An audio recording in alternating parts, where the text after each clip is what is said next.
चलिए दोस्तों, आज की इस वीडियो में हम लोग क्लास 10 के तीसरे चैप्टर जिसका नाम है भारत से हम क्या सीखे, जिसके लेखक है मैक्स मुलर। आज हम लोग भारत से क्या सीखे जो निबंध है उसके बारे में बेसिकली जानेंगे। मैं गारंटी ठोकता हूं कि ये बातें आपको इतनी जल्दी समझ में आ जाएगी और इतनी आसान भाषाओं में समझ में आ जाएगी, कुछ कहा नहीं जा सकता है। हालांकि कई बच्चों को लगता है कि इस चैप्टर में है क्या, समझ में नहीं आता है कितना ना बड़ा ये चैप्टर है कि, ठीक है ना। तो बहुत ही सिंपल तरीके से आज की वीडियो में हम लोग भारत से क्या सीखे निबंध के बारे में जानेंगे। देखिए, लेकिन इस निबंध को स्टार्ट करने से पहले हम लोग लेखक परिचय के बारे में जान लेते हैं, क्योंकि आपके एग्जाम में ऑब्जेक्टिव क्वेश्चन लेखक परिचय से ही ज्यादातर पूछे जाते हैं। तो चलिए देखते हैं यहाँ पर भारत से हम क्या सीखे जिसके लेखक कौन है, मैक्स मुलर। देखो दोस्त, मैक्स मुलर का पूरा नाम क्या है, तो फ्रेडरिक मैक्स मुलर है। क्या है, तो फ्रेडरिक मैक्स मुलर है। ये कैसे कवि है, मतलब कैसे लेखक है, तो जर्मनी के लेखक है। अभी ये जो भारत से हम क्या सीखे जो आपका ये चैप्टर्स है, ये जर्मनी भाषा में था, मतलब जर्मनी भाषा में था, लेकिन इसको जर्मनी संस्कृत दोनों भाषाओं में है। लेकिन इसका रूपांतरण कौन किए हैं, तो देख सकते हैं इसका रूपांतरण करने वाले हैं डॉक्टर भवानी सिंह त्रिवेदी। ध्यान देते हैं, हम लोग लेखक परिचय स्टार्ट करते हैं। देखिए, तो लेखक का जो पूरा नाम है, मैक्स मुलर का पूरा नाम है फ्रेडरिक मैक्स मुलर, ठीक है। अब देखो इनका जन्म कब हुआ था, तो 6 दिसंबर 1823 ईस्वी को। कहाँ हुआ था, तो जर्मनी के देसाउ नामक नगर में इनका जन्म हुआ था। इनके पिता का नाम विलहेल्म मुलर था। देखो, जब ये लेखक जो मैक्स मुलर ये लगभग 4 वर्ष के थे तभी विलहेल्म मुलर मतलब इनके पिता की मृत्यु हो गई थी। इनका मृत्यु कब हुआ था, लेखक का मृत्यु कब हुआ था, फ्रेडरिक मैक्स मुलर का मृत्यु कब हुआ था, 28 अक्टूबर 1900 ईस्वी को मृत्यु हो गई थी। अब देखो, हमारे जो भारत के सबसे जो फेमस कवि है स्वामी विवेकानंद का तो नाम आप सुने ही होंगे, ठीक है ना। स्वामी विवेकानंद का नाम तो आप सुने ही होंगे, जिन्होंने अमेरिका में जाकर भी पूरी जगह तहलका मचा दिया था, ठीक है ना। तो स्वामी विवेकानंद जो है ना, इनको फ्रेडरिक मैक्स मुलर को क्या क्या वेदांतियों का भी वेदांती कहा। क्वेश्चन पूछता है कि किस कवि को, किस लेखक को वेदांतियों का वेदांती कहा जाता है, तो किनको कहा जाता है, मैक्स मुलर को कहा जाता है, ठीक है। अब ये जो है ना जर्मन भाषा में लिखा गया था, ये जो भारत से हम क्या सीखे। अब इसका हिंदी में रूपांतरण करने वाले कौन है, डॉक्टर भवानी त्रिवेदी है, ठीक है। अब देखो, जर्मन भाषा में जैसे हितोपदेश, कठ और केन, मेघदूत, ये सब हिंदी भाषा में था, तो इसका रूपांतरण उन्होंने जर्मन भाषा में कर दिया। किन्होंने, तो हितोपदेश, जैसे मेघदूत आप सुने होंगे कालिदास का लिखी हुई है, रघुवंशम कालिदास का लिखा हुआ है। तो ये सब जो महाकाव्य था इसका जर्मन भाषा में अनुवाद किसने किया था, तो मैक्स मुलर ने किया था। तो लिखा गया जर्मन भाषा में अनुवाद किसका, हितोपदेश का, कंठ और केन का, मेघदूत का, ऐसे बहुत सारे ग्रंथों की इन्होंने क्या किया, जर्मन भाषा में रचना किया। क्यों, मतलब रचना भाषा में अनुवाद कर दिया, इसलिए क्योंकि ये जर्मन के ही रहने वाले थे, ठीक है ना। तो ये कम से कम आपको क्या करना है कि लेखक परिचय के बारे में इतनी बातें आपको याद रखनी है। अब जरा सा हम लोग चैप्टर पर आते हैं। देखिए दोस्त, चैप्टर्स का नाम है भारत से हम क्या सीखे, जिसके लेखक है मैक्स मुलर, ठीक है। जिसके लेखक कौन है, मैक्स मुलर। अब देखो, इस चैप्टर्स को मैं लगभग 16 भागों में बांट दिया हूँ, 1 से लेकर 16। इन 16 पॉइंट को यदि आप समझ जाएंगे तो ये जो निबंध है एकदम सिंपली आपको याद हो जाएंगे और बेटर से समझ में आ जाएंगे। इससे क्वेश्चन आंसर भी आपको याद करने की आवश्यकता नहीं पड़ेगी। इसलिए सारी बातों को जो है ना ध्यान से समझिएगा और पूरी तरह से जो है ना एकदम कॉन्सेंट्रेट हो जाना है। ये नहीं कि कोनो के याद में एकदम खोल रहना है पूरा का पूरा मुंह का, नहीं, ऐसे नहीं, आपको पूरा कॉन्सेंट्रेट हो जाना है, क्योंकि हम लोग जो चैप्टर पढ़े वो बहुत इंपॉर्टेंट चैप्टर है। इसको समझाना सबके बस की बात नहीं है, इसलिए ध्यान से सारी बातों को हम लोग समझेंगे। कई लोगों को मैंने देखा कि ऐसे ही क्या करते हैं, पूरा निबंधे लिखवा देते हैं। वीडियो में यूट्यूब पर मैंने देखा, लेकिन इतनी अच्छी वीडियो आपको नहीं मिलने वाली है, इसलिए सारी बातें ध्यान से इस वीडियो में समझा दूंगा। देखो, सबसे पहली बात है, इसमें एक पॉइंट है स्टार्टिंग में कि जो भारत है यहाँ पर हर तरह की सुख सुविधाएं मौजूद है, हर तरह की संपदाएं मौजूद है। भारत की जो धरती है स्वर्ग की धरती कही जाती है। ऐसा किसने कहा, लेखक मैक्स मुलर ने कहा। एक बात समझिए आप, ये मैक्स मुलर के रहने वाले, वहाँ जर्मन के रहने वाले मैक्स मुलर हैं। ये जो मैक्स मुलर है वो कहाँ के रहने वाले, जर्मन के, लेकिन फिर भी इन्होंने भारत की चर्चा की है। कैसे, देखो, भारत एक ऐसा भूमि है जहाँ ये जो है ना, ये हर जगह में प्रेम स्थापित किया है। अगर किसी भी देश में जाओ तुम और वहाँ पर तुमको प्रेम दिखाई दे, एकता दिखाई दे, समर्पण दिखाई दे, त्याग की भावना दिखाई दे, समझ जाओ कि वहाँ पर कौन खड़ा है, भारत ही है। भारत के कारण ही हर जगह आज प्रेम प्रसार फैला हुआ है। आज देखिए, संस्कृत मतलब जो आपका ग्रंथ एक, ये जो ग्रंथ आपका चल रहा है गीतांजलि चाहे गीता, ये जो गीता जो पुस्तक है ना, हर देश आज पढ़ रहा है। भारत ही क्यों, मतलब जो है ना, हम लोग का संस्कृत जो भाषा है ना, ये एक बहुत महत्वपूर्ण भाषा है। इस भाषा का अध्ययन इन्होंने भी किया था, किसने, मैक्स मुलर ने किया था। हालांकि आपको भी अध्ययन करनी चाहिए, आप मैट्रिक के विद्यार्थी है तो आपको भी तो कम से कम जाननी चाहिए ना संस्कृत भाषा। हालांकि मैं संस्कृत भी पढ़ाता हूँ, आपको वो भी बताऊंगा। हालांकि 2-3 वीडियो मैं संस्कृत का बना चुका हूँ। ठीक है। तो हम लोग आते हैं मेन टॉपिक पर कि भारत जो है एक स्वर्ग की भूमि है, यहाँ हर तरह की संपदाएं मौजूद है। यदि कोई खोज करता है और वो खोजना चाहता है या अपना विकास करना चाहता है यहाँ से कोई नई तकनीकें सीखना चाहता है तो यहीं पर आकर वो सीख सकता है। तो पहली पॉइंट है कि समस्त भूमंडल में मतलब पूरी दुनिया में, इसका मतलब पूरी दुनिया में सर्वविध संपदा मतलब सभी तरह की संपदाएं, सभी तरह के वस्तुएं, प्राकृतिक सौंदर्य मतलब प्राकृतिक सुंदरता कहाँ पर है तो भारत में ही है। लेखक कहते हैं कि जब मैंने भारत में प्रवेश किया तो देखा कि पूरी दुनिया से मैंने सैर किया, लेकिन हर तरह की सुख सुविधाएं कहाँ मिल रही है, भारत में ही है। भारत में ही क्या है, धरती पर ही स्वर्ग मौजूद है। वहाँ पर लोगों के बीच प्रेम है, एकता है, सद्भावना है, हर तरह की चीजें मौजूद है। वहाँ की प्राकृतिक जो सुंदरता है देखने में एकदम आकर्षित हो जाता है। कभी आप सुबह में उठिएगा, सुबह में उठकर क्या करिएगा ना, मतलब सुबह में मतलब पूरा 6 बजे 8 बजे नहीं उठना है। आजकल के बच्चे को देख रहे हैं, उसका मैट्रिक में एग्जाम देना है और सोए रहता करते रहता है ऐसा, तो उसन बच्चा कभी लाइफ में आगे जाएगा। देखो बाबू, लाइफ में आगे बढ़ने के लिए सवेरे जगना पड़ेगा। सचिन तेंदुलकर देखिए 16 वर्ष की उम्र में एकदम तहलका पूरी दुनिया मचा दिए थे। कैसा सोए होंगे, क्या करते होंगे, खाता लेते होंगे? नहीं, वो 2-2 बजे रात को जग जाते थे, प्रैक्टिस करने लगते थे। और सही है, आपको भी जगना है एकदम। जैसे आपका भी बैट कौन है, अभी आपका बैट ये कलम है और आपका बॉल कौन है, कॉपी है। लेके मारना, खींच के एकदम रोहित शर्मा ने चौका मारना है। कहने का मतलब है कि अभी आपको पढ़ाई करनी है और सोएंगे तो पढ़ाई नहीं होगी, आपकी एग्जाम भी तैयारी नहीं होगी। इसलिए जगो और पूरी तरह से तैयारी करो। मैं हूं ना तैयारी कराने वाला, मैं आपका बड़ा भाई हूं, मैं आपकी तैयारी पूर्णता कराऊंगा बेटर से।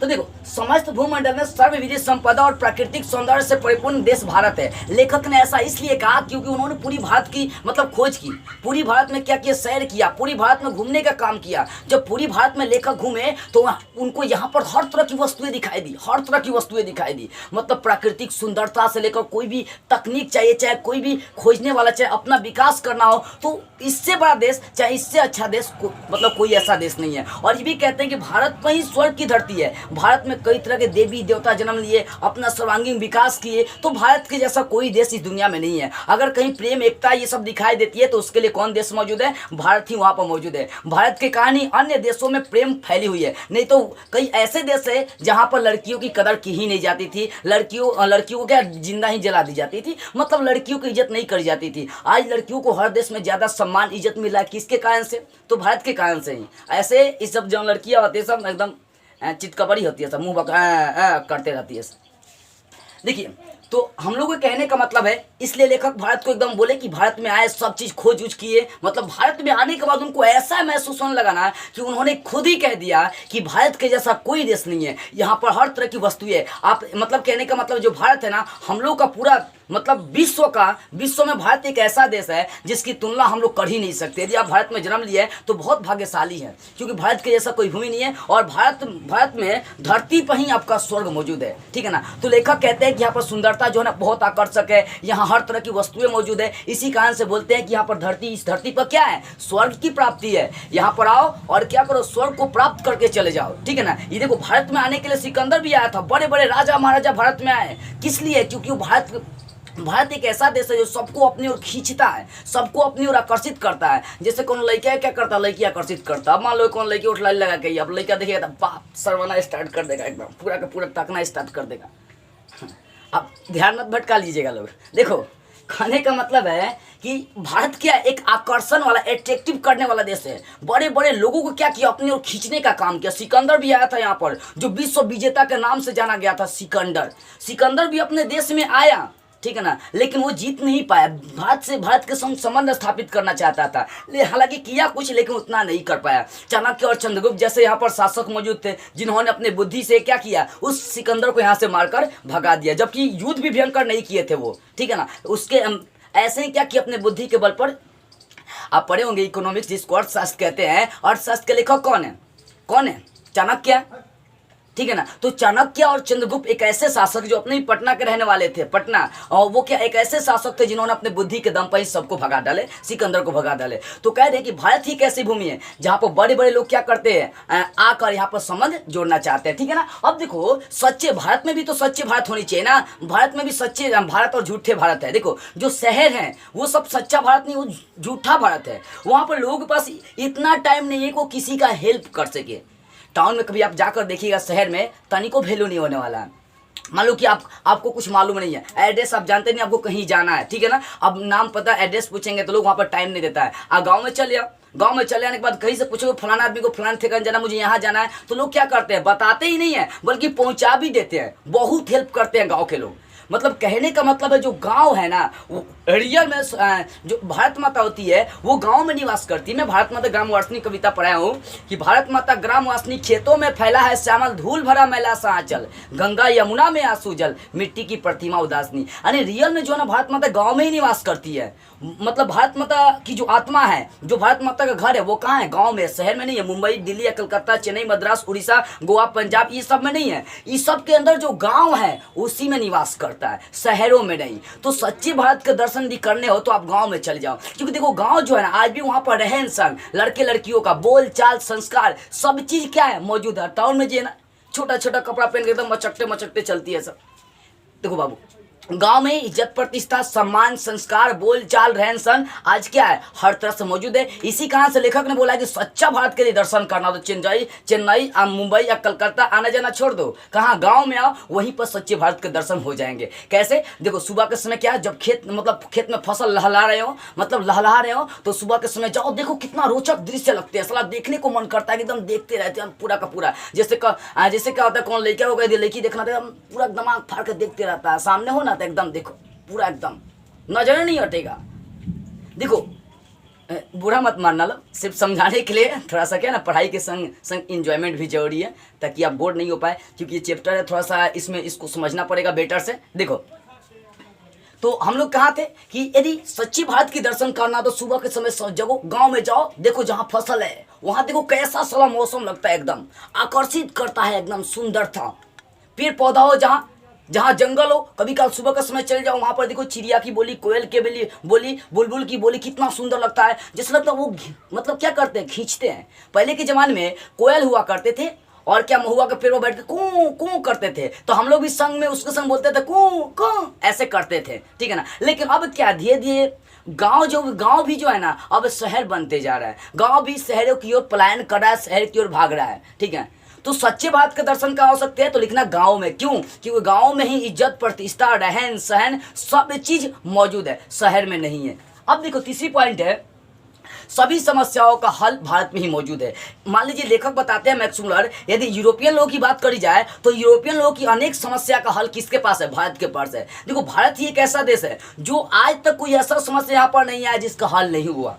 अब देखो जैसे कोरोना का माहौल चल रहा है, अब कोरोना का माहौल चल रहा है बाबू, तो सबसे ज्यादा हेल्प करने वाला कौन सा देश है, भारत ही है। भारत ही सब देशों को अपने संग ले रहा है, अपने साथ साथ सभी देशों को मुक्त कराना चाहता है वो भारत है। किससे, कोरोना बीमारी से। भारत जो है ना अनेक समस्याओं का हल भारत में मौजूद है। बड़े बड़े शासक जो है ना यहाँ पर आए, बड़े बड़े जो कन्याकुमारी से जो भी थे ना वो सब भारत में आए, क्योंकि भारत सबको अपनी ओर आकर्षित करते रहा है। अब इसमें एक सर विलियम जोन्स की भी चर्चा की गई है। जो सर विलियम जोन्स है वो भी भारत में आए, जब भारत की ओर जो मतलब जैसे ही समुद्र तट पर थे भारत के, तो इन्होंने देखा कि जो सूर्य है ना, सूर्य जब डूब रहा था और सूर्य जब उग रहा था, दोनों की इन्होंने चर्चा की कि जब उग रहा था डूब रहा था तब वो दृश्य कितना मनमोहक था कि कहा नहीं जा सकता है। वो सूर्य उगने और डूबने से ही इन्होंने पता लगा लिया कि जरूर भारत देश होगा, क्योंकि भारत ही एक ऐसा देश है जो सबको अपनी ओर खींचता है, अपनी ओर आकर्षित करता है। कौन, सर विलियम जोन्स की बातें हैं। सर विलियम जोन्स जब कलकत्ता में आए, मतलब भारत का जब दर्शन किए, तभी जाकर उन्होंने कलकत्ता से तरह तरह की चीजें विकसित करना स्टार्ट किए, खोज करना स्टार्ट किए, और आज देखिए सर विलियम जोन्स हैं। लेखक आगे बताते भी है कि हमें किन की तरह सपने देखना चाहिए, तो सर विलियम जोन्स की तरह सपने देखने चाहिए।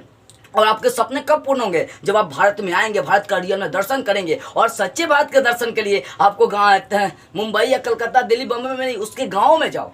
ऐसे नहीं बोल रहा हूँ कि मैं आप बिहार के अंदर जो जिला है उसके गांव में जाओ, या मतलब जो भी देश है, जो भी राज्य है उसी के गांव में जाओ ना। आप जहाँ भी रहते हैं, देखो हर शहर में गांव होती है, हर शहर में गांव होती है। आप वहाँ पर जाओ और उसके गाँवों का दर्शन करो, देखो वहाँ का दृश्य कैसा है, कितना मनमोहक है। सारी बातें जो है ना आप बेटर से समझ जाएंगे, ठीक है ना। तो सभी समस्याओं का हल किसके पास मौजूद है, भारत के पास मौजूद है।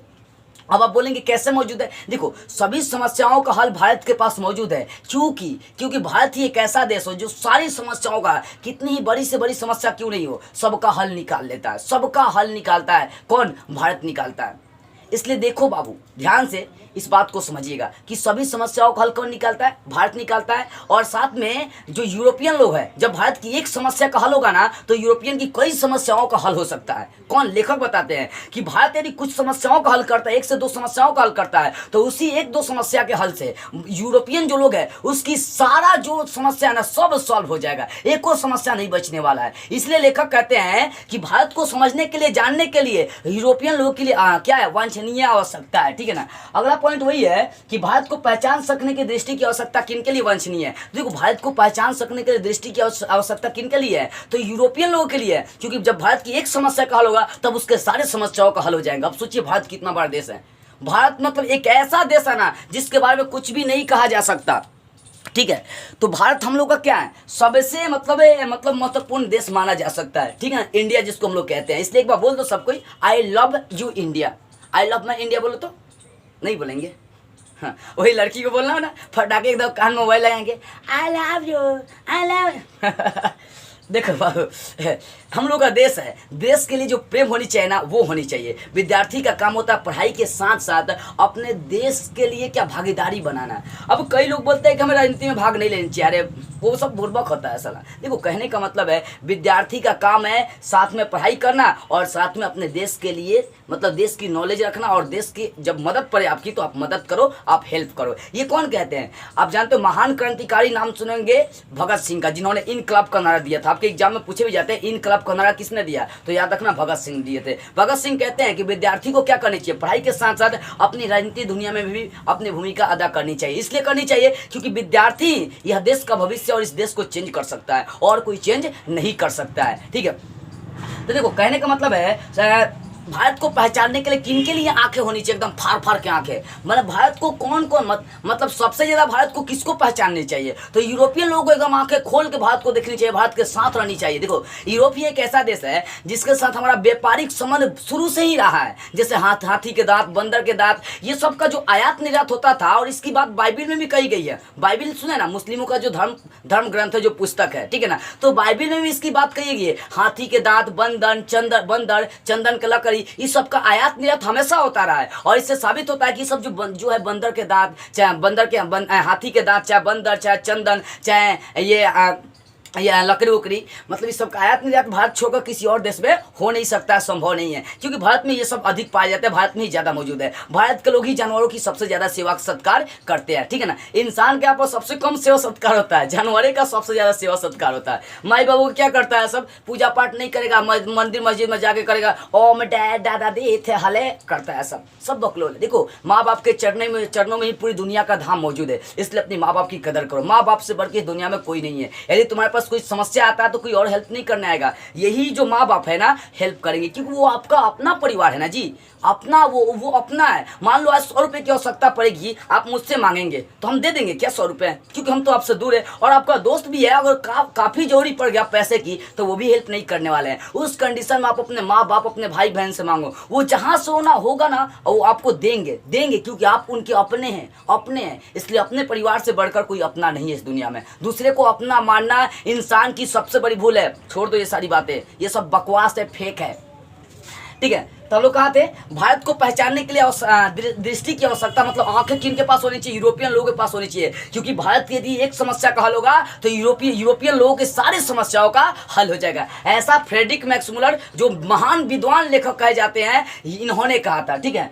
आगे है कि भू विज्ञान, वनस्पति विज्ञान, चाहे जंतु विज्ञान, चाहे कानूनी व्यवस्था, चाहे राजनीतिक व्यवस्था, चाहे जितना भी ज्ञान हासिल करना हो, तो भारत छोड़कर किसी और देश में आपको नहीं जाने की आवश्यकता है। अगर मान लो कोई अमेरिका का या चीन का या अफगानिस्तान का या किसी भी देश का आदमी है, वो अगर भू विज्ञान, चाहे वनस्पति विज्ञान, चाहे पुरातत्व विज्ञान, चाहे कानून, चाहे राजनीतिक दुनिया, चाहे फलाना ठिकाना, जितना भी ज्ञान है दुनिया में, सब हासिल ज्ञान करना चाहता है ज्ञान, तो उसको भारत में ही आना पड़ेगा, क्योंकि भारत के सिवा और कोई ऐसा देश ही नहीं है जहाँ पर हर तरह के ज्ञान मौजूद हो। इसलिए क्योंकि भारत जो है ना अतीत और सुदूर भविष्य को जोड़ता है। अब अतीत का मतलब क्या होता है? अभी जो चल रहा है, आप पढ़े ना, काल 3 प्रकार के होते हैं, वर्तमान काल, भूतकाल, भविष्य काल। जो अतीत में चल रहा है उसे वर्तमान काल, मतलब जो अभी चल रहा है उसे वर्तमान काल कहते हैं। जो बीत गया उसे भूतकाल कहते हैं। आज जो आने वाला है उसे क्या कहते हैं? भविष्य काल कहते हैं। तो भारत जो है ना अतीत को भी और भविष्य को भी जोड़ने का काम करता है। मतलब अभी कुछ ऐसी समस्याएं हल हो जाती है जो भविष्य में भी काम करती है। जैसे मान लो आज मैं पढ़ा रहा हूँ, तो आज पढ़ाने के साथ साथ मुझे लाभ हो रहा है, तो भविष्य में भी क्या ना कहीं इस यूट्यूब से मुझे लाभ होते रहेगा। ये जो यूट्यूब है अतीत को भी जोड़ रहा है और मेरे भविष्य को भी जोड़ रहा है, ये मेरे अतीत को भी बना रहा है और भविष्य को भी बना रहा है। तो भारत ही एक ऐसा देश है जो अतीत और सुदूर भविष्य दोनों को जोड़ने का काम करता है। कौन कहते हैं? लेखक कहते हैं। शायद क्वेश्चन भी करता है कि अतीत और सुदूर भविष्य को भारत कैसे जोड़ता है। तो भारत में कुछ ऐसी समस्याएं हैं जिनका हल करने के बाद उसका अतीत भी अच्छा होता है और भविष्य भी अच्छा हो जाता है। अब ये बातें समझ गए होंगे कि मतलब कोई भी ज्ञान हासिल करना, देवताओं से संबंधित वनस्पति विज्ञान, जीव जंतुओं, धरती के बारे में, पुरातत्व विज्ञान के बारे में, चाहे जो भी ज्ञान हासिल करना हो, उसके लिए आपको कहाँ आना पड़ेगा? भारत में ही आना पड़ेगा। ठीक है। अब छठी पॉइंट है वारेन हेस्टिंगस से संबंध जो यहाँ पर घटना इस चैप्टर में बताएगी। देखो वारेन हेस्टिंगस भारत का जनरल गवर्नर था। ठीक है ना। अब देखो जो वारेन हेस्टिंगस था, जब भारत का जनरल गवर्नर था, तब उसको वाराणसी के पास से 172 दारिस नामक सोने के सिक्के मिले थे। किसको? वारेन हेस्टिंगस को। वारेन हेस्टिंगस जब भारत का गवर्नर जनरल था, तब उसे वाराणसी के पास 172 दारिस नामक सोने के सिक्के मिले थे। अब वो सोचा क्या कि जो 172 दारिस सोना का सिक्का है, इसको क्या करते हैं? ईस्ट इंडिया कंपनी का निर्देशक मतलब डायरेक्टर उस समय था, मंडल था, वो क्या किया? वारेन हेस्टिंगस जो सोना मिला था 172 दारिस नामक सोना, उसको उसके पास भिजवा दिया। ईस्ट इंडिया कंपनी के निर्देशक मतलब डायरेक्टर के पास भिजवा दिया। अब वो डायरेक्टर बोला कि ना ये सब सोना है, ये सब फेक चीज है, उसने उसको गलवा दिया। देखो कहने का मतलब है हम लोग दिखावे में इतना ना आगे बढ़ जाते हैं कि कुछ कह नहीं सकते हैं। अब यहाँ पर वारेन हेस्टिंगस सोचे क्या कि अगर इस सोनवा उनके पास भेज देते हैं ना, तो उनके नजर में एकदम हम हीरो हो जाएंगे पूरा का पूरा। जब कोनो लड़का को किसी लड़की को दिखाना चाहिए, देखा जैसे लगता है एक दिन में पूरा क्रीमे लगा जाएगा, सब इतना बकुला होता है सबकी, एकदम क्रीम लगा के सामने जाएगा, एकदम हेयर स्टाइल में घूमेगा एकदम मचक मतलब देखो कहने का मतलब है कि हम लोग जो है वो क्या करते हैं? दिखावटी दुनिया में जीते हैं। सलाम ऐसा दुनिया नहीं जीनी चाहिए। और वारेन हेस्टिंगस का सोचने ये लगे एकदम कि अगर ये सोनवा का सिक्का अंग्रेजों के पास, जो ईस्ट इंडिया कंपनी के मालिक है, उसके पास भेज देते हैं, तो उसके नज़र में बड़े बन जाएंगे एकदम। वो कहेंगे वाह एकदम बढ़िया हवा, एकदम ई हवा। जैसे मान लो कि अब क्या आता है ना कि हम लोग सराहने दुनिया में बड़े जीते हैं। अब मान लो कि कोई गांव का आदमी है, अब वो बोला कि बेटा एक गिलास पानी ला दिए। अब वो कहा करेगा कि जब एक गिलास पानी लाएंगे तो कहेगा वाह वाह बहुत अच्छा लड़का बड़ा, एकदम बहुत सुंदर बड़ा, नाक थोड़ा उठल हुआ, गाल पचकर थोड़ा सराहना कर देगा। वो जब सराहना कर देगा तो आप क्या करते हैं? जब वो सराहना कर देता है तो आप एकदम आपको एकदम अंदर से फीलिंग होने लगती है कि हम तो बहुत अच्छे आदमी हैं। अब वो रोज आपको एक गिलास पानी मंगाएगा, अब आपको रोज सराहना करेगा, आप पड़ी जाते हैं, उसकी वजह से आपकी टाइम बहुत ज़्यादा लॉस होने लगती है। देखो बाबू, हमें क्या करनी चाहिए? दूसरों की बातों में कभी नहीं आनी चाहिए। कुछ भी हो, भले ये संस्कार है कि हाँ दूसरे को हेल्प करो, लेकिन ज़्यादा नहीं। एक दो बार हो गया, अब रोज का रोज आपका शोषण कर रहा है तो उनसे दूर हो जाओ, हट जाओ वहाँ से। अच्छा तो समझ में आ रही बात है? वारेन हेस्टिंगस से संबंधित कौन सी दुर्घटना हुई? वाराणसी के पास 172 दारिस नामक सोने के सिक्के इनको मिले। भारत का जब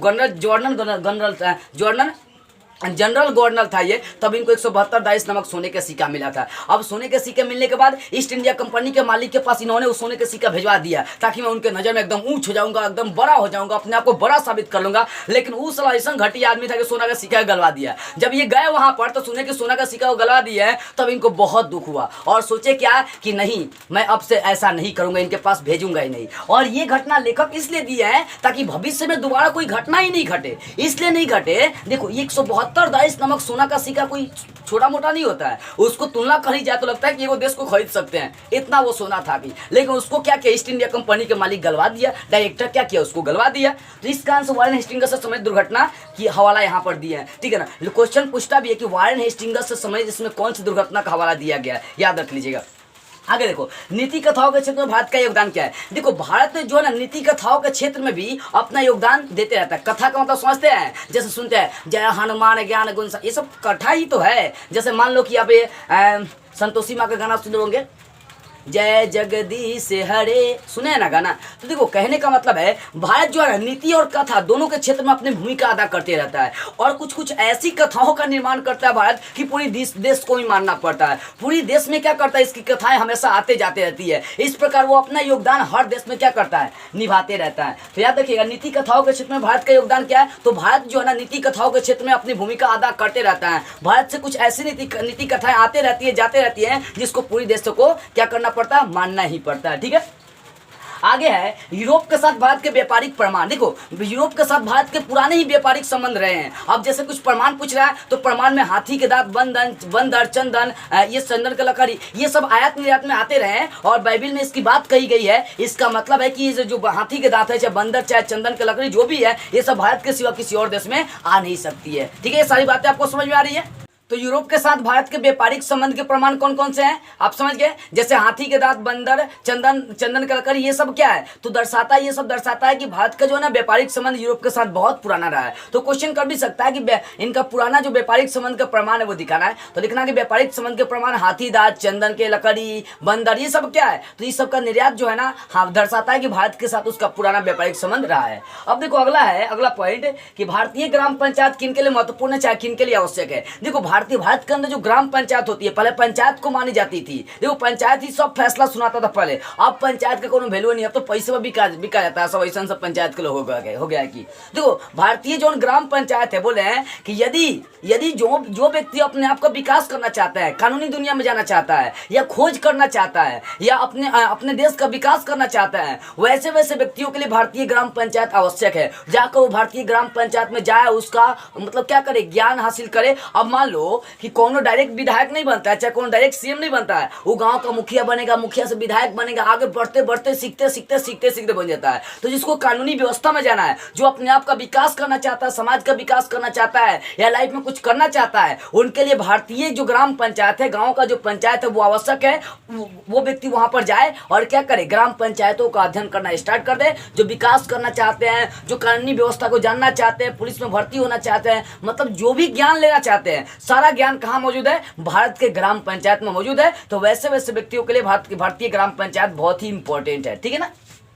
आगे है कि धर्मों की दृष्टि से भारत के महत्व के बारे में हम लोग चर्चा कर रहे हैं। देखो धर्मों की दृष्टि से भारत क्या ना, धर्मों की दृष्टि से जो भारत है वो मतलब एक युक्तता को दर्शाती है। अब देखो भारत में 3-4 तरह के धर्म क्या करते हैं, स्थित होते हैं। जैसे बता रहा हूँ, स्थित है। देखो भारत में जैसे आप कहते हैं हिंदू, मुस्लिम, सिख, ईसाई आपस में सब भाई। अब भारत में एक ही धर्म नहीं है, हिंदू, मुस्लिम, सिख, ईसाई, ये सारे कास्ट के लोग यहाँ पर बिलोंग करते हैं। अब देखो यहाँ पर जो धर्म है वो संकट के समय क्या करते हैं, एक साथ मिल जाते हैं। यहाँ तनिक भी भेदभाव नहीं है, सारे लोग मिलजुल कर एकता के साथ रहते हैं। अब जैसे पुलवामा हत्या की हम लोग क्या करते हैं, चर्चा करते हैं। हम लोग मान लो कि हिंदू मुस्लिम तनी आपस में क्या तू मोही करते रहता है, सब कभी कल होते रहता है, मतलब होते रहता है। अब भाई है तो भाई में लड़ाई तो होता रहता है, सिंपल सी बात है। ठीक है ना। देखो जब पुलवामा हत्या हुआ था तो क्या हुआ उस समय कि सारे हिंदू मुस्लिम एकजुटता ही, मतलब हिंदू मुस्लिम सिख ईसाई जो भी धर्म के लोग थे वो सब मिल गए और बोले कि अब पाकिस्तानी को मारना पड़ेगा।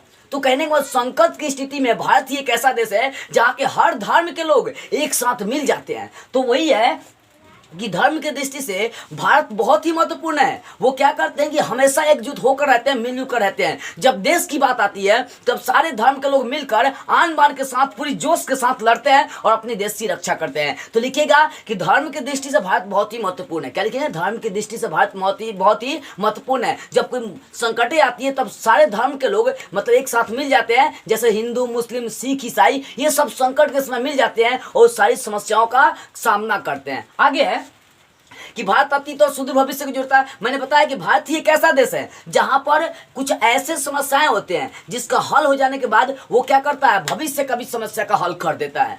देखो कहने का मतलब है, लेखक कहते हैं कि भारत ही एक ऐसा देश है जहां पर अतीत में काम करेंगे तो भविष्य का काम आपको अपने आप हो जाएगा। कुछ ऐसी समस्याएं जिनका अभी हल हो जाएंगी तो वही जो हल है आपका भविष्य में भी काम करेगा। तो लेखक कहते हैं कि यदि कोई मनुष्य भारत में आकर कोई काम करता है, अतीत में स्टार्ट करता है, तो वो काम उसके भविष्य के लिए भी फायदेमंद होंगे, फायदेमंद उसके लिए साबित होंगे। तो भारत इस तरह से अतीत और क्या करता है, सुदूर भविष्य को भी जोड़ने का काम करता है। उसके बाद संस्कृत भाषा की विशेषता आपको जाननी है। देखो संस्कृत जो है ना हम लोग की सबसे पौराणिक मतलब पुरानी भाषा है। अब देखो संस्कृत एक ऐसा भाषा है जो सारे देशों में मौजूद है। मतलब संस्कृत को सभी भाषाओं का गुरु या चाहे अग्रजा, चाहे भाई या बहन, जो भी कहना कह सकते हैं। संस्कृत बहुत ही पौराणिक भाषा है। अब देखो संस्कृत भाषा में आप अग्नि सुने, आग को अग्नि कहते हैं, संस्कृत भाषा में अग्नि कहते हैं, लैटिन भाषा में इग्निस कहते हैं और लिथुआनियन भाषा में उग्निस कहते हैं। अब देखो यहाँ अंतिम जो स है अग्नि से, अग्नि, इग्नि और यहाँ पर उग्निस, यहाँ जो अंतिम वाला अक्षर जो स आ रहा है,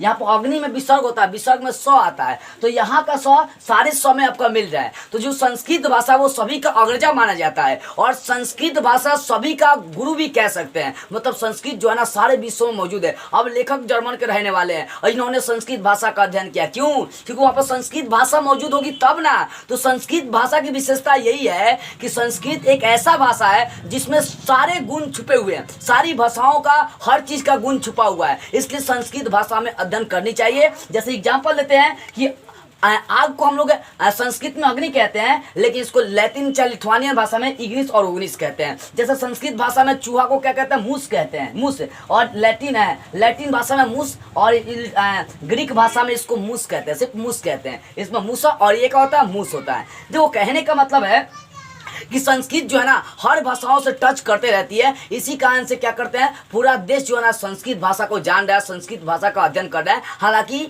अब पूरे देश में इंग्लिश चल रही है, लेकिन संस्कृत का हर जगह क्या है, मांग हो रही है। हर देश संस्कृत के बारे में जान रहा है, ठीक है ना। तो संस्कृत प्राचीन से ही अपनी भूमिका हर देश में बनाए रहा है, इसलिए संस्कृत की विशेषता आपको बतानी है। तो बस इतना लिखेगा कि संस्कृत सारी भाषाओं का अग्रजा है। किसी भी विषय का यदि ज्ञान हासिल करना हो तो संस्कृत को जानना जरूरी है, क्योंकि यह सारे तरह के ज्ञान को अपने अंदर समेटे बैठा है। जैसे देख सकते हैं आग को अग्नि कहते हैं संस्कृत में, तो लैटिन भाषा में उसको इग्निस और क्या कहते हैं? उग्निस कहते हैं। संस्कृत में चूहा को मूस कहते हैं, तो उसको लैटिन भाषा में मूस, और यहाँ पर देख सकते हैं ग्रीक भाषा यहाँ पर लिखा हुआ है, ग्रीक भाषा में सिर्फ मूस कहते हैं। क्या कहते हैं? मूस कहते हैं। तो इस तरह से संस्कृत भाषा की विशेषताएं पूरी दुनिया में फैली हुई है। अगला पॉइंट है वास्तविक इतिहास किसे मानता है लेखक? तो लेखक कहते हैं कि जो भारत का इतिहास है, जो हिस्ट्री है, उसको जो जान लेगा वही वास्तविक इतिहास है। मतलब भारत के इतिहास को वास्तविक इतिहास कहते हैं। कौन? लेखक कहते हैं। देखो लेखक कहते हैं कि जो भारत का इतिहास है, भारत के इतिहास का एक अध्याय जो है ना संपूर्ण देश के इतिहास के अध्याय के बराबर है। मतलब भारत का यदि एक पेज ले ली जाए तो उसके मतलब किसी और देश का पूरा इतिहास के बराबर हो जाएगा। कहने का मतलब भारत का जो इतिहास है वो वास्तविक इतिहास है, वास्तविक घटना पर आधारित है। भारत का इतिहास जो ना इंपॉर्टेंट है, इसी कारण से बोलते हैं कि भारत का जो इतिहास है उसी को वास्तविक इतिहास कह सकते हैं। और यहाँ का इतिहास का एक अध्याय संपूर्ण अध्याय के बराबर किसी और देश के वो बराबर हो सकता है। इसी कारण से बोलते हैं कि भारत जो है ना क्या है, भारत जो है मतलब भारत का जो इतिहास है उसको वास्तविक इतिहास के नाम से हम लोग जानते हैं। अगला पॉइंट है संस्कृत और दूसरी भाषाओं के अध्ययन से पूरे जगत को क्या लाभ हुआ। देखो जब संस्कृत और भी भाषाओं जैसे लैटिन, लिथुआनियन, चाहे अंग्रेजी, चाहे मतलब जिस देश का भी मतलब भाषा हो, तो उस कहने का मतलब है कि संस्कृत और अन्य भाषाओं की जब अध्ययन करी गई थी, मतलब जब ज्ञान ले लिया गया सारा देश। अब मान लो कि हम लोग हिंदुस्तानी है, ठीक है ना। अब हम लोग हिंदुस्तानी हैं और हम लोग भाषा जानते हैं हिंदुस्तान के बारे में, ठीक है ना। अब मान लो कि अमेरिका में चले गए, जैसे एग्जांपल मैं आपको दे रहा हूं, ध्यान से समझिएगा। मान लो कि यहाँ का मुद्रा रुपया, हम लोग मुद्रा जानते थे, अब मतलब रुपया लेकर चल रहे थे। अब यही रुपया अमेरिका में जाएंगे तो हम लोग समझेंगे रुपया देंगे, तो नहीं, पहले के जमाने की बात बता रहा हूँ। लेकिन हर जगह की यूनिट बना दी गई। जैसे हम लोग क्या करते हैं, जैसे पहले हम लोग क्या करते थे, किलो में नापना हो तो कहते थे 1 पाउंड सामान दे दीजिए, 1 लीटर सामान दे दीजिए। अब अमेरिका में चले जाएंगे, बोलेंगे कि 1 लीटर दीजिए, तो समझेगा लोग। अब देखो बिहार की बात बता रहा हूँ, बिहार में क्या कहते हैं हम लोग, मीठा को गुड़ को मीठा कहते हैं। और टाउन में जाकर बोलिएगा कि मीठा दीजिए, तो कोई समझेगा? उसके लिए क्या किया, एक भाषा बना दिया गया, अध्ययन कर लिया गया, उसका एक भाषा बना दिया गया जिसको पूरा देश मानेगा। तो ठीक, कहने का मतलब देखो बुआ कि संस्कृत और जब दूसरी भाषाओं का अध्ययन कर लिया गया तो लोग सारे बातों को समझने लगे, मतलब एक दूसरे को समझने लगे। अब मान लो कि मैं संस्कृत जानता हूँ, आप भी संस्कृत जान रहे हैं, और मैं हिंदी जानूँ और आप संस्कृत सिर्फ जानते हैं, तो क्या हम दोनों के बीच संबंध स्थापित होगा? एक दूसरे की भावनाओं को समझ पाएंगे? ये कदापि नहीं है। हम लोग एक दूसरे की भावनाओं को तभी समझेंगे जब एक दूसरे का भाषा टच करेंगे, जब एक दूसरे की भाषाओं को सुन सकेंगे। देखो भाषा बहुत जरूरी है। मान लो मैं समझा रहा हूँ, मैं हिंदी में समझा रहा हूँ, और कोई अंग्रेजी शुरू से पढ़ा है, वो अंग्रेजी बोलता, अंग्रेजी खाता, अंग्रेजी हकता है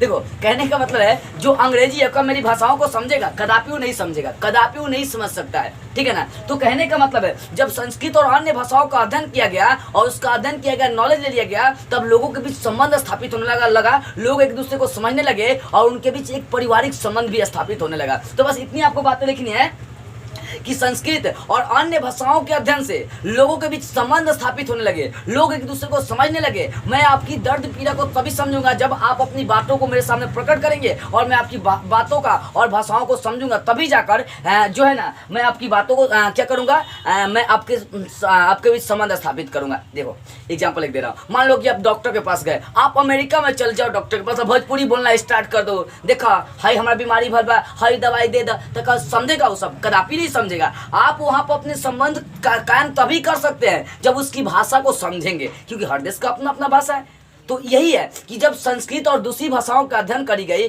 तब सारे जगत जो है ना एक दूसरे की भावना को समझने लगे, एकदम चोंच में चोंच लड़ाने लगे। सुनने का कहने का मतलब देखो, देखते हो लड़का लड़की जब एक दूसरे को समझने लगता है तो एकदम जो है ना एकदम चुई नगो नगिनिया खेला रहेगा, टुई टुई करता है। और सही जब एक दूसरे के फीलिंग को समझने लगेंगे तब उनके बीच संबंध स्थापित होता है। तो वही बात है कि संस्कृत और दूसरी भाषाओं के अध्ययन से पूरे जगत को क्या लाभ हुआ? तो संस्कृत और दूसरी भाषाओं के अध्ययन से सारे देश एक दूसरे को समझने लगे और एक दूसरे के बीच संबंध स्थापित करने लगे। अगला पॉइंट है आपका, देख सकते हैं अगला पॉइंट कि नौअंगुत अधिकारियों के लिए सर विलियम जोन्स की तरह सपने क्यों देखने चाहिए। देखो सर विलियम जो जोन्स थे ना, मतलब बोले कि नए जो अधिकारी आने वाले, किसी भी देश से अधिकारी है, वो अंग्रेज हो चाहे फलाना ठेकाना चिलाना जो भी हो, जो भी आते हैं दूसरे देश से अपने देश में, तो उनको जो है ना, चाहे भारत के ही लोग क्यों नहीं हो या कोई सपने लेकर क्यों नहीं जी रहे हैं। हर लोग देखो, हर बच्चा सपना देखता है। आप भी कहीं ना कोई तो सपना देखे होंगे कि मुझे लाइफ में ये करना वो करना ना फलाना ठेकाना, मतलब है ना बातें। देखो तो वही कहते हैं कि जो नए सिकंदर है, चाहे जो नए अधिकारी है, वो उनको सर विलियम जोन्स की तरह सपने देखने चाहिए। सर विलियम जोन्स की तरह सपने, क्योंकि उन्होंने जब भारत का दर्शन किया तभी जाकर वो अपने सारे सपने साकार कर लिए। तो कहते हैं सर विलियम जोन्स की तरह सपने देखो और उसे क्या करो, पूरा करे। हमें सर विलियम जोन्स की तरह सपने क्यों देखनी चाहिए? इसलिए देखनी चाहिए क्योंकि जब तक उनके जैसा हम लोग सपना नहीं देखेंगे तब तक हमारे सपने पूरे नहीं होंगे, और आपके सपने तभी पूरे होंगे जब आप सच्चे भारत का दर्शन कर लेंगे। ठीक है। अगला पॉइंट है कि नौअंगुत अधिकारियों को विलियम जोन्स, हाँ नया सिकंदर किसे कहा गया इस कहानी में? देखो नया सिकंदर का मतलब जो दूसरे देश से इस देश में आते हैं, कुछ जानने की इच्छा रखते हैं यहाँ पर। ऐसा ही नहीं है, मतलब ऐसा ही नहीं कि जैसे मन के हिंग नदी चले गए। अब मान लो कि आप हित नाता के पास जाएंगे तो वह हिंग नदी जाएंगे तो इज्जत सम्मान देगा बिना बुलाए जाएंगे। तो यहाँ तक कि भगवान शिव का इज्जत नहीं किया गया था, भले उनकी मेहरारू जौन पत्नी थी पार्वती, बिन बुलाए अपने पापा के घर चली गई, वहाँ पूछताछ नहीं कर रहा था कि वह कूद गई कुंडे में, अपने आप को सती सावित्री साबित कर दे, पूरा का पूरा भस्म कर ली। जो कहीं भी हो आप बिन बुलाए जाएंगे वहां पर इज्जत नहीं होने वाला है। तो बोल रहे हैं कि जो जानने की इच्छा रखने वाले हैं, जो कुछ सीखने की इच्छा रखते हैं, वो मतलब जानने की इच्छा लेकर, सीखने की इच्छा लेकर, कुछ खोज करने की इच्छा लेकर जो लोग भारत में आते हैं, उन्हीं को नया सिकंदर कहा गया। अब सिकंदर कौन थे? सिकंदर वो भारत के संग क्या करते थे, मतलब संबंध स्थापित करना चाहते थे, भारत को मतलब जीतना चाहते थे। अब देखो बाबू, सिकंदर जौन था ना, वह पूरे विश्व को जीत लिया था, विश्व विजेता के नाम से जाना जाता है, लेकिन वो भारत को जीत नहीं पाया, भारत से वो हार कर चला गया। देखो भारत को जितना नामुमकिन है। अब अंग्रेज भी आए, अंग्रेज हम लोग पर लगभग 300 वर्ष तक राज किए, उसके बाद हम लोग क्या किया, डंडा उठाकर चित्तर पर मार के उसको भगा ही दिए ना। देखो भारत को ज्यादा समय तक गुलाम नहीं बनाया जा सकता, हालांकि सबसे ज्यादा वर्षों तक भारत ही गुलाम रहा है। इसलिए रहा क्योंकि जो अंग्रेज थे वो क्या करते थे, मतलब वो क्या करो, फूट डालो और शासन को की नीति अपना देते। लोग के बीच, हिंदू मुस्लिम के बीच फूट डाल दो और वहां पर शासन करते हो, राज करते रहो, एकदम ठाट लगाए रहो। तो कहने का मतलब है नया सिकंदर लेखक किसे कहते हैं? क्या ऐसा कहना उचित है? जी हाँ उचित है। जो कुछ सीखना चाहते हैं, ज्ञान हासिल करना चाहते हैं, किसी भी दुनिया में जाना चाहते हैं, उनके लिए भारत में आकर ज्ञान हासिल करना जरूरी है, और वैसे वैसे लोगों को नया सिकंदर कही जाती है। ठीक है ना। तो इतने पॉइंट में आपका ये चैप्टर क्लियर हो गया। आई होप ये सारी बातें आपको समझ में आ रही होगी। फिर से मैं एक बार क्या करूँ, सिर्फ पॉइंट के नाम बता दे रहा हूँ। इस दुनिया में, इस समस्त पूरी दुनिया में देखी जाए तो स्वर्ग की धरती कौन है? भारत है। यहीं पर सारी तरह की वस्तुएं आपको देखने को मिल सकती है। दूसरी पॉइंट है सच्चे भारत का दर्शन, ये भी आप समझ गए, और सभी समस्याओं का भारत ही कर सकता है। और भारत को पहचानने के लिए कम से कम आवश्यकता किनको है? तो यूरोपियन लोगों के है, क्योंकि इनकी एक समस्या हल होगी भारत की तो यूरोपियन के सारे समस्याओं का हल हो जाएगा। और साथ में किसी भी ज्ञान यदि आपको हासिल करना, भू विज्ञान, वनस्पति विज्ञान, दैविक विज्ञान, पुरातत्व विज्ञान, कानून विज्ञान, चाहे राजनीति, जो भी है, जो भी ज्ञान हासिल करते हैं, करना है, उनके लिए भारत क्या आवश्यक है, वो भारत में आकर अपना ज्ञान हासिल कर सकते हैं।